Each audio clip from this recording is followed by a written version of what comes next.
పరీక్ష రాసింది విద్యార్థులు, లీక్ చేసింది దళారులు, రాజకీయాలు చేస్తుంది నాయకులు. జంతర్ మంతర్ వద్ద సీజేపీ చేపట్టిన ధర్నాతో ఢిల్లీ అట్టుడుకుతోంది. కేంద్ర విద్యాశాఖ మంత్రి ధర్మేంద్ర ప్రధాన్ వెంటనే రాజీనామా చేయాలి అంటూ నిరుద్యోగులు, విద్యార్థులు డిమాండ్ చేస్తుంటే కాక్రోచ్ ఉద్యమాన్ని ఆసరాగా చేసుకుని పొలిటికల్ గేమ్ స్టార్ట్ అయింది. బీజేపీ, కాంగ్రెస్ మధ్య మాటల తూటాలు పేలుతున్నాయి. దేశవ్యాప్తంగా విద్యా వ్యవస్థ ఊబిలో కూరుకుపోతుందా? లక్షలాది మంది విద్యార్థుల భవిష్యత్తు ప్రశ్నార్థకంగా మారిందా? రాజధాని ఢిల్లీలోని జంతర్ మంతర్ వేదికగా సాగుతున్న పోరు దేనికి సంకేతం?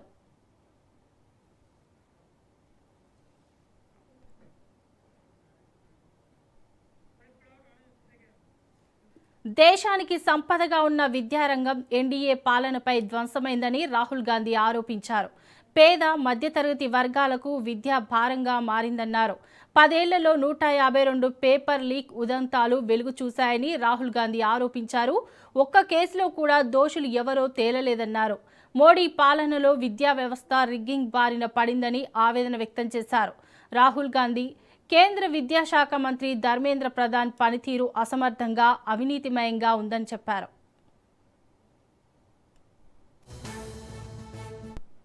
Testing peacefully, they're asking for their demands, they're asking for what this country owes them. They're not doing a crime, they're simply asking that, listen, as students in this country, we deserve an education system that works, we deserve an education system that is fair, and we don't have it. Children have committed suicide, our students go through unlimited stress, and then at the last minute they're told that the paper has leaked. There is a legitimate problem, and it is now a very deep problem in this country.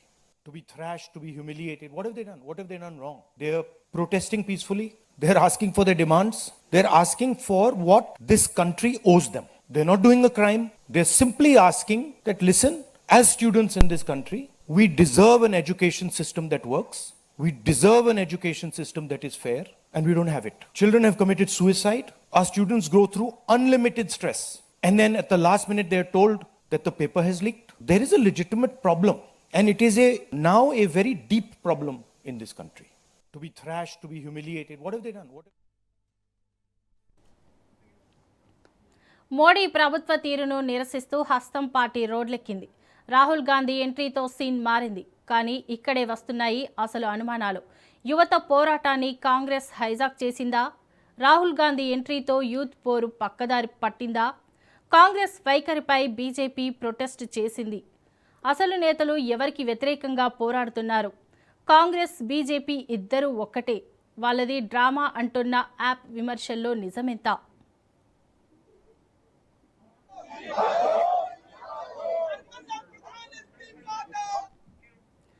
Cockroach March పేరుతో సాగిన ఆందోళనల్లో అసలు విద్రోహ శక్తులు చొరబడ్డాయా? విద్యార్థుల పేరు చెప్పి వెనుక ఉండి నడిపిస్తోంది ఎవరు? ఒక్క రాష్ట్రం కాదు, దేశవ్యాప్తంగా ఏ మూల చూసినా పేపర్ లీకేజ్ ఘాటు వాసనే వస్తోంది. ఆఫ్లైన్ పరీక్ష పెడితే ప్రింటింగ్ ప్రెస్ నుంచి లీక్, ఆన్లైన్ పరీక్ష పెడితే హ్యాకింగ్, రిమోట్ మేనేజ్మెంట్ స్కామ్. అసలు అడ్మినిస్ట్రేషన్ ఫెయిల్ అయిందా? ఎగ్జిక్యూటివ్ ఒత్తిళ్లకు అధికారులు తలొగ్గుతున్నారా? ఈ లీక్ ముఠాల నెట్వర్క్ ఎంత పెద్దది? కోట్లు గుంజుతూ లక్షల మంది భవిష్యత్తును బొందపెడుతున్న ఆ అదృశ్య శక్తులు ఎవరివి అనేది $1 మిలియన్ ప్రశ్న.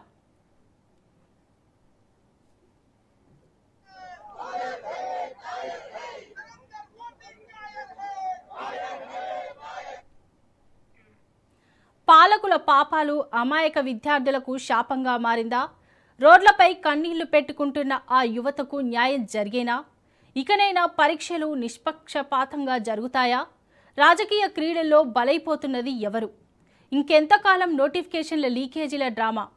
వ్యవస్థను మార్చాల్సిన టైం వచ్చిందా అనే చర్చలు జోరుగా సాగుతున్నాయి.